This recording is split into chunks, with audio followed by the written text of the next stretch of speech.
Hello and welcome to another issue of In Conversation with the PE Department. Today we're very lucky to have ex-British hammer champion Chris Bennett. Chris has also competed in the Glasgow Commonwealth Games and the Gold Coast Commonwealth Games, and sandwiched in between those two games, Chris had a nice trip to Rio for the Olympics. So hopefully Chris is going to give us a few insights to sort of his background in sport and his ups and downs of his career so far. So first of all, Chris, thank you for joining us. No, thank you for having me on. Glad to be here. Good, good. All right, first question, Chris. What can you remember about your school days with sport? What primary school? So primary school, I had a very pushy mother. I don't come from a privileged background as such. My dad was disabled. He had petit mal epilepsy, and my mum had to work 3 jobs to keep me in sport. So I had a very pushy mother who really didn't want me to sit in the house and not really do anything. And my first kind of love was football.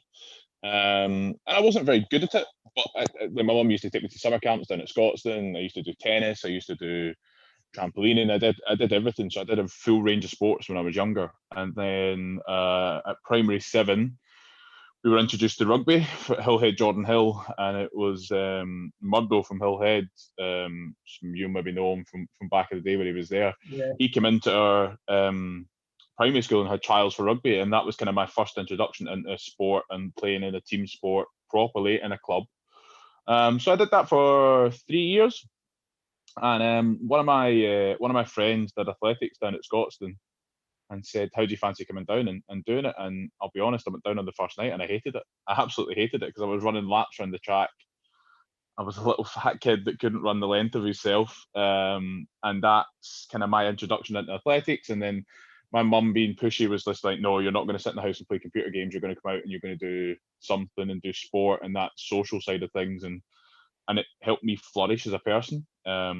I didn't really fit in at school, and the school wasn't very supportive at the start of my sport. I remember I tried to compete in the Scottish schools, which you'll know being involved in it, and the teacher turned around and said, "I don't really think it's for you." And I'm thinking, okay, that's fine, and I'd love to have that conversation with the PE teacher now, 19 years later, that it kind of, I think it was for me, and it's worked out not too bad for me. Who was a PE teacher? Marie Mackey. So I've not seen her in years. Ironically, one of my PE teachers, who's my favourite teacher from school, lives up the road from me, Terry O'Brien. Oh yeah, I know.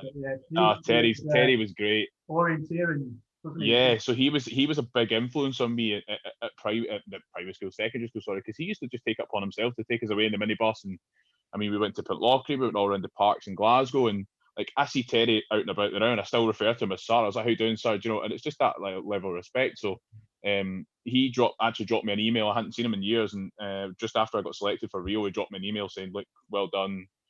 Didn't really think you could have done it back then, but just probably down to your mother." And she, like, if you know my mum, she's really, really pushy, and yeah, it's been good. So like my happiest memories at school were PE and sport, and I'm just thankful that it's put me in the position that I'm here now. So when you were young, who were your sporting heroes? Yeah, Growing up, it was Henrik Larsson. Like I was a massive Celtic fan. I still am a massive Celtic fan. So Henrik Larsson was kind of my first kind of massive sporting hero. And then watching I used to play rugby, obviously, so I went to Ball Boy for the Warriors, and watching that at Hughenden, been up close to that, and it was ironic because as I got further on in my journey in sport, Jerry Rafferty, who used to be the doctor for the Warriors, then became our doctor at Sport Scotland. So it was kind of like that long journey, which was really cool. And then, kind of going into athletics, I never really had any heroes in athletics. I remember like my first kind of thing watching athletics was the Manchester Commonwealth Games. And I was watching the hammer, ironically, and guy that won it screams and shouts, big bald skin-headed guy, did a front flip after he won it, and I'm like, God, that'd be cool to do that. Like just watching it and like that. But then, ironically, 12 years later, he coached me to the Glasgow 2014 Commonwealth Games. So Mick Jones was my coach in 2014, and he almost inspired me to get involved in the sport in 2002. So it was a kind of nice journey. After 12 years down the line, he was at home Commonwealth Games in England at the age of 38, finally winning it, and I was doing my first one in Glasgow. So that was a really kind of special kind of experience to have. But it still always will be Henrik Larsson was my elder growing up. And then as I got later on in life, I like boxing. So people like Frank Bruno. My dog's named after Frank Bruno. So I've got Bruno. He's a 50-kilo Chihuahua. No, he's not. He's a Staffy cross an American Bully. You couldn't really imagine me with a Chihuahua. And then Muhammad Ali, because he's just the greatest sportsman that's ever lived. It's quite a wide range of sporting heroes. It's funny you saying your first Commonwealth Games watching the Hammer at Manchester. That was my first experience. My dad took me to Edinburgh to watch the 86 Commonwealth Games, and it was a hammer competition. And it was great to watch. You know, even 12, 13-year-old, probably a bit older than 13, 14 back then. It was just from going from something that never really got a lot of viewing time on television because all you saw was Cohen Orbit run around the track. Yeah.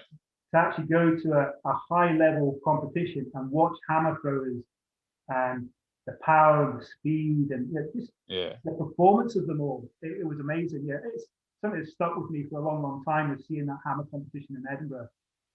It's one of those. I think it's one of those sports that you have to see it in person to truly understand what the event demands are and how actually amazing it is. Like I think like my first ever experience of athletics was when we all used to have the old GB USA Russia match down at Scotstoun. Yeah. And they had a women's hammer comp on at that, and I didn't understand how far you could throw it until you watch it, and then you feel it, and then you understand. It's like pole vault as well. People just think, oh, pole vault, he's just running down, putting a stick in and go over it. But you watch it, it's actually over the height of a double-decker bus.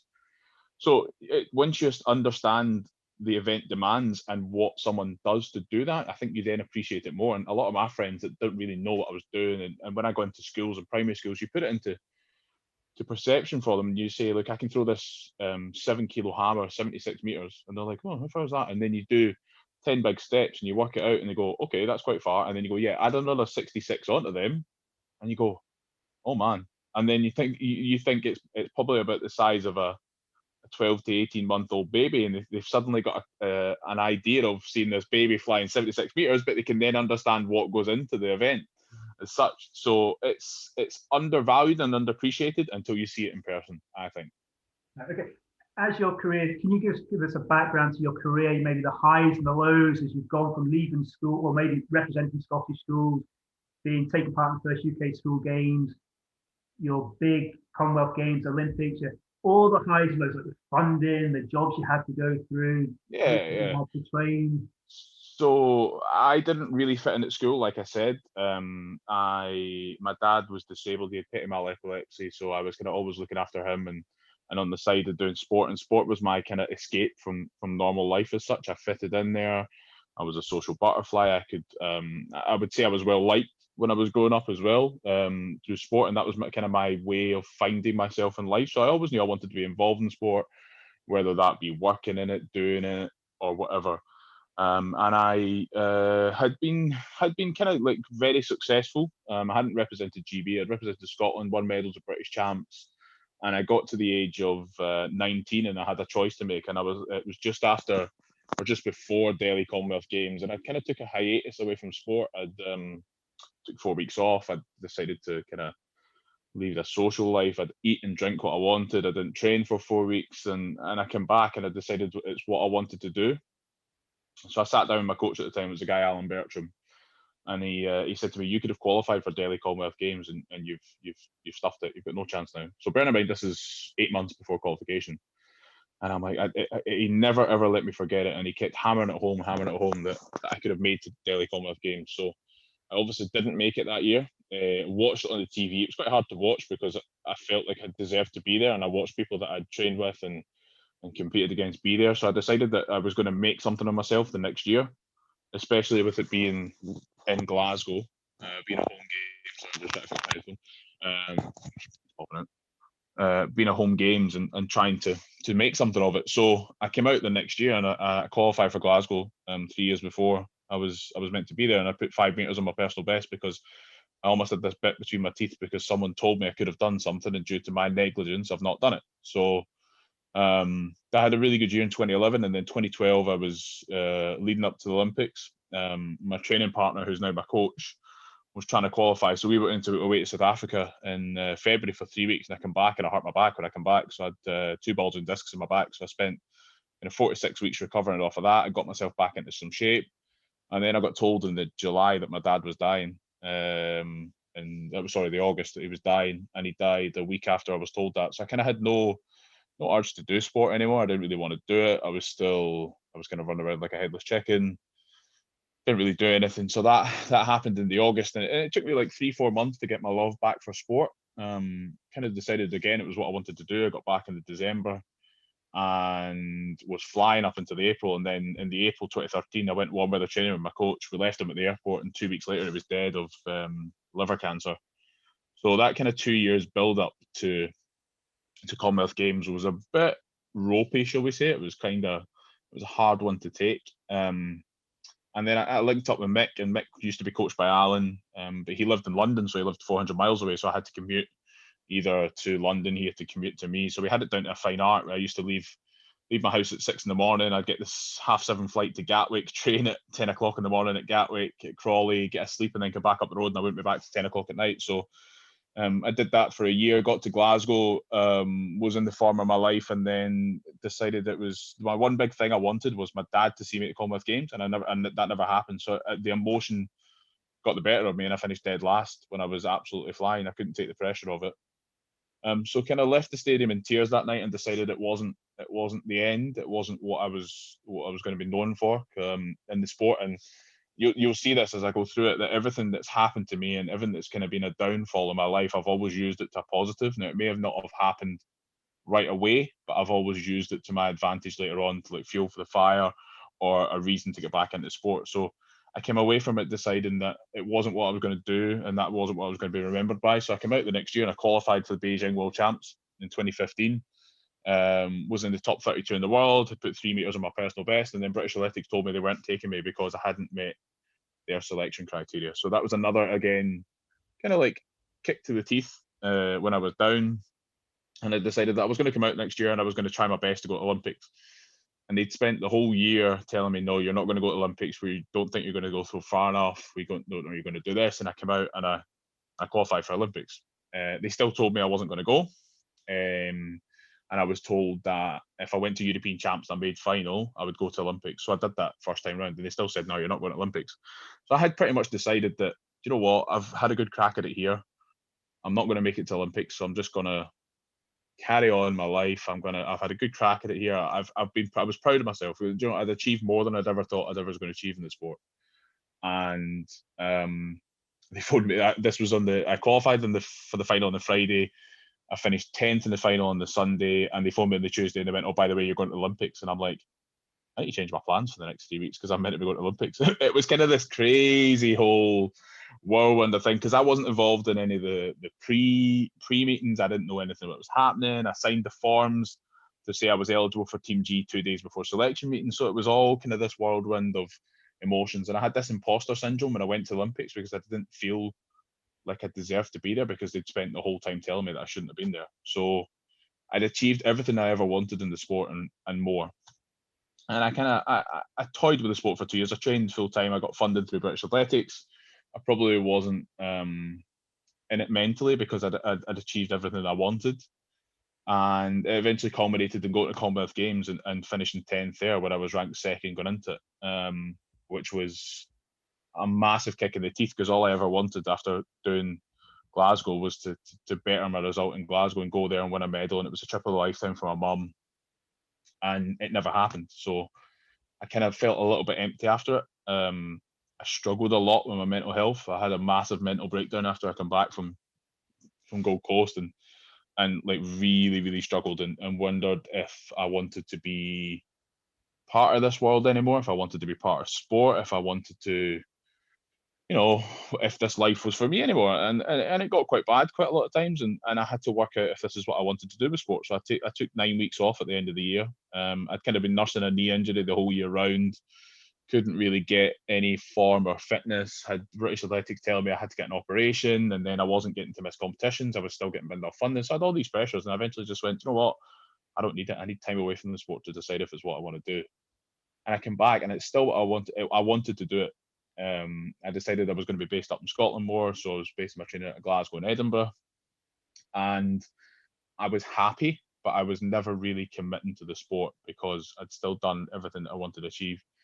And I had a light bulb moment during during kind of this pandemic. And the pandemic, I always say the pandemic's it's probably the worst thing and the best thing to ever happen to me, because I had so many light bulb moments where I fund my training by going in to do school visits, and I go in and do sessions in schools, and suddenly I was told in March, right, your only form of income is sculpt.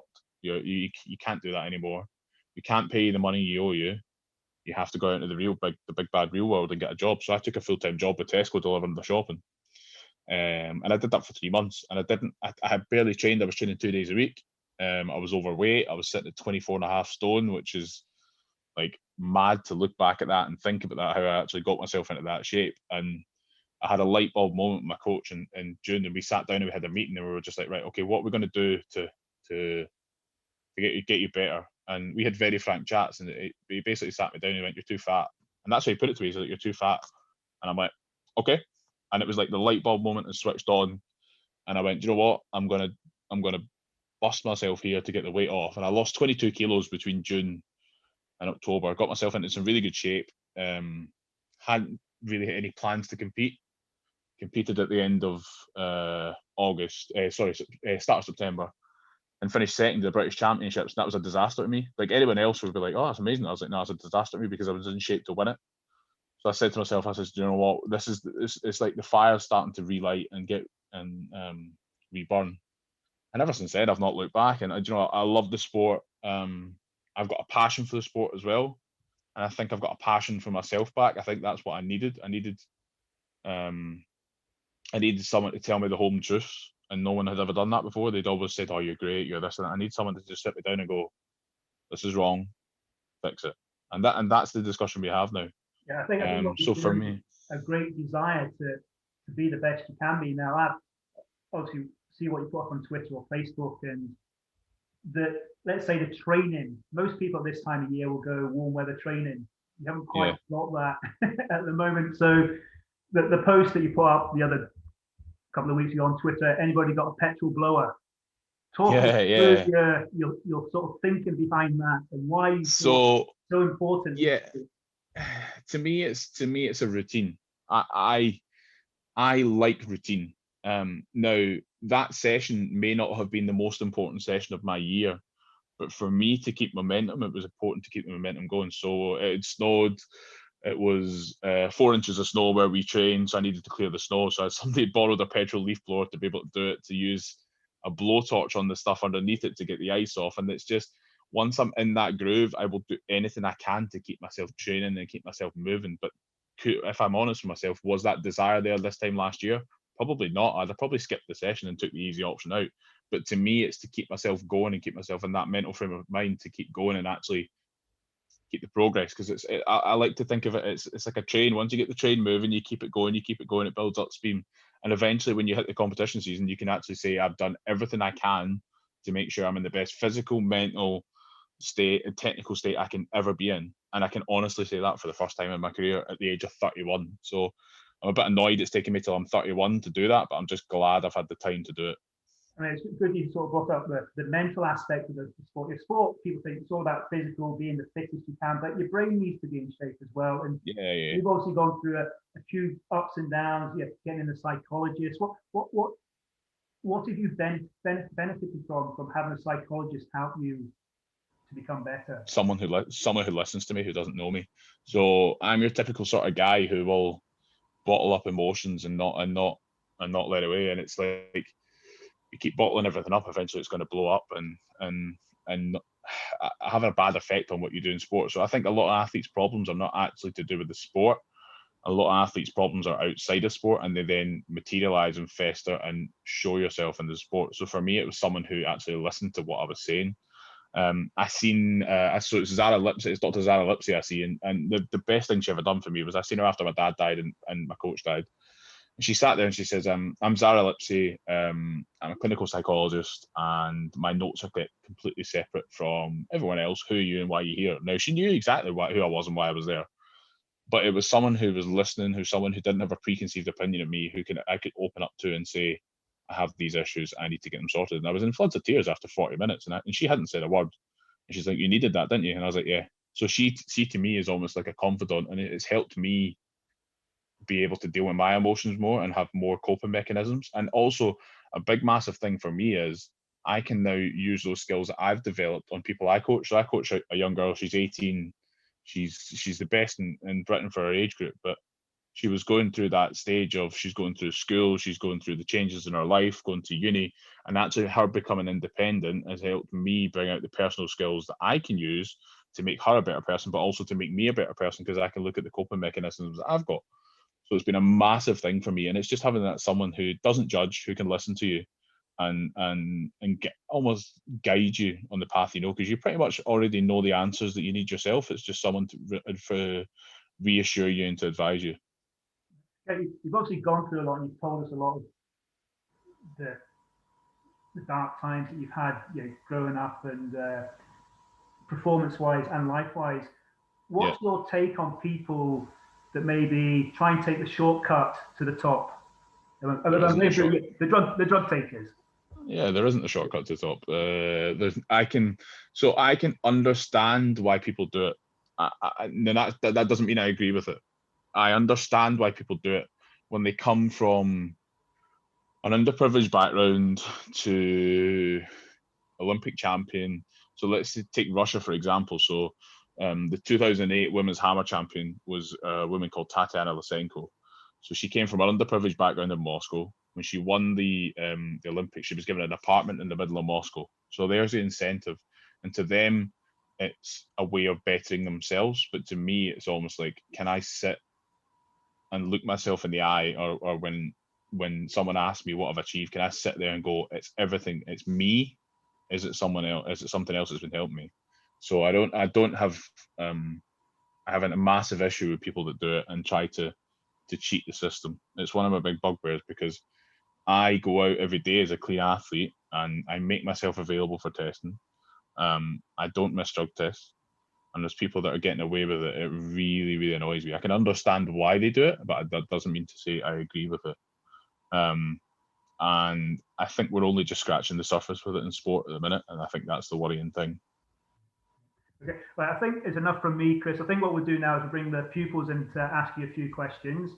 So the pupils, you want to unmute yourself, and then we'll start with Yasmin. Do you want to ask Chris your question? Is it hard to balance out your personal life and training for hammer throwing? Yes, it is. But I'm quite good at the minute because I've got a routine. So I tend to plan my week out and someone else does that for me as well. I'm very good if someone takes my training and my work and says, you can train here, here, and here. You have to work here and here. But I'm not going to lie, if we weren't in the pandemic we're in at the minute, I would have a very, very busy social life. So it is really hard trying to manage that. And it's almost been nice being in the middle of this because you don't have the added pressures of saying, do you want to come for food? Do you want to go out for a walk? Do you want to do this? Do you want to go to the cinema? Do you want to go to the pub? So it's actually quite nice being in the middle of the pandemic because you can just focus on your training, you can focus on your work, and you've got a set routine. But I think the main thing for me is having a routine during this, because if you don't have a routine, you lose all concept of time and you lose all concept of when things are, and you can quite easily spiral away, and your brain needs to stay active. So you guys have got school at the minute, but it's important planning stuff outside of school and saying, do you know what, I can go for a walk here, I can do my exercise here. And for me, that's been a massive help for me. Okay, does that answer your question, Yasmin? Okay, Stella, how about your question? Have you had any injuries, and if so, how did you overcome them? Okay, I've not had many. Yeah, I have had quite a few actually. I'm not saying I'm not going to have many. I've had quite a few. So the main one for me at the minute is my back. So 2017 and 2012, I had a couple of bulging discs in my back. So you obviously know you've got the vertebrae in your back, the spine. So in between them, you've got fluid, which basically stops your spine from compressing. So I had a couple of them touching my sciatic nerve. So I was getting pins and needles down the right side of my right leg, and I couldn't feel my toes.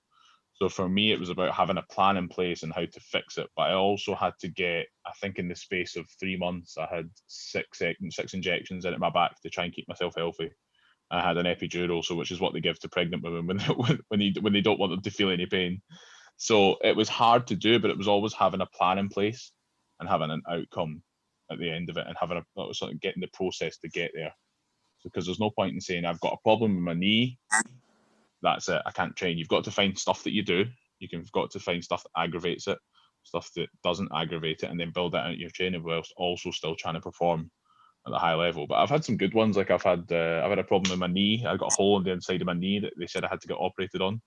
But the main thing for me at the minute is my fingers. My fingers are really bad. So because we hold the hammer and like the little part of my fingers here, I can't actually close my hands anymore. So I don't know if you can see that on the camera. Like I can fully extend that one. I can't open that one. I've already got arthritis in that one. And I've blown up this pinky more times than you can imagine. I've had to get it glued back together by the doctors a couple of times, which is always good fun. Where you phone up the doctor and ask, have you got any skin glue?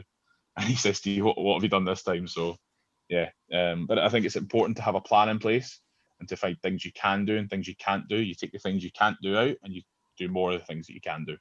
Does that answer? Yeah. Okay, Ben, your question. What was it like when people tried to tell you that you couldn't do what you do? It's, for me, I love it, right? I'm going to be honest, I love it, because my attitude is I already come out and say, do you know what, I'm going to turn around and I'm going to prove you wrong. So for me, I remember sitting having the discussion with someone and they said, you're not going to go to the Olympics, you can't make final at European champs. And I was like, you can't? No, I can. And I'm going to go out and I'm going to prove to you. And so it's fuel for the fire for me. So someone said to me in September, it's like, oh, you're done in the sport, you're finished. And I'm like, I'm finished? Well, okay, that's what I'm going to show you and I'm going to prove you wrong. So for me, it's fuel for the fire. It keeps me going the whole time. And like one thing, like I've struggled. I've had articles in the paper about me as well. There was a big political columnist, could you call him, wrote an article about me and about how I was way overweight and I was too fat, and he compared me to the ex-Labour deputy leader, which was Tom Watson, and he said I probably had 2 pizzas for breakfast a day and things like that. And you just read it and you're just like, I can't change that, so I'm going to ignore it. But when I see that sort of stuff online and I see people flagging people off, and I'm always very mindful of what I put on social media now and never make it personal. I'm very good at taking things away from being personal and just being about sport and about business. So for me, that's one of the qualities I have, is that I'm able to distinguish between the two of them. But I absolutely love it. It's fuel for the fire for me. It keeps me going. And I've had more people tell me I can't do things, and I just keep grinding away and I keep doing it. So I must be doing something not too bad. Okay, right, Eva, final question. Where do you see yourself in 10 years? A millionaire. No, I'm joking. I don't know. You've asked the $20 million question. Sorry, the dog's just come out to join me. So if you see the dog on the screen, don't worry. In 10 years, I don't know where I see myself in 2 hours, never mind in 10 years. I would like to think I am involved in sport, hopefully coaching, because that's where I thrive, and I like making people better. I like making people realize their dreams and having that eureka moment. Like I'm one of these people who, as an athlete, I like to help people. If I see someone struggling with something, I want to see them do better, and I want to see them how to fix things. So I want to see myself in sport helping people who have aspirations like mine, maybe from an underprivileged background, and to help them realize it. I'd like to think I will have been at least an Olympic finalist by then, if not an Olympic medalist, and I want to be happy. I want to sit in 10 years' time and be happy, and that's for me is massive. And I've got this chance in sport to make myself the best that I can be, and I want to put everything I can into that for the next couple of years, and anything else can wait. You know, I can get a nice job, I can get a nice house, I can get everything else after that. For me, I've only got one chance in sport, and it's very time dictated by time. I want to be happy and I want to be helping others. Does that answer it? Yeah, thank you. Okay, right. No problem. Thanks, Chris. They were a bit more in-depth questions than I probably asked. Just going to finish off with a quick rapid-fire question. Don't think too long of the answer. Okay. Honest will not keep you to it if you blurt out the wrong answer, but just okay. Quick fire. Like, what's the best performance competition you've ever been in? European Championships final. Okay. Best stadium to compete in? Hampden. Hampden was crazy. Like, Hampden will never ever be beaten in my eyes. Okay. Best place to go warm weather training? South Africa, because I seen a baboon eating a Big Mac on the beach, and it stays with me for the rest of my life. Okay, next one. I think I know the answer. Favorite Celtic player? None at the minute. None at the minute. Probably Henrik Larsson. Ever. Okay. Like, it has to be Henrik Larsson. Follow-on question then. Who's the next Celtic manager? Anybody but Neil Lennon. At the minute, anybody but Neil Lennon. In fact, we might sign you up for it, Barry. We might sign you up for it. Almost finished. Favorite meal? Lasagna or burgers. I really like burgers, or macaroni and cheese. My big thing actually is probably macaroni and cheese with haggis to it. Top tip: macaroni and cheese with haggis to it. It's unbelievable. Okay, and the final question of the night: position in Tokyo. Oh, top 8. I want to say top 8. If I can get top 8, I would be over the moon. But I had a light bulb moment a couple of weeks ago, and I was like, I could actually win an Olympic medal. So I'm going in. We're first making Tokyo, and then hopefully top 8. That's great, Chris. I thoroughly enjoyed my conversation with you. I've known you a long time, and you've never failed to sort of be fully engaged, enthusiastic in all you do. And I wish you the best for Tokyo. I'm sure the pupils wish you the best, and I'm sure the whole of the country will be not gunning for you, will be there supporting you to do the best and hopefully get your reward in Tokyo. So again, thanks for today and best of luck in the future. Thank you very much for that.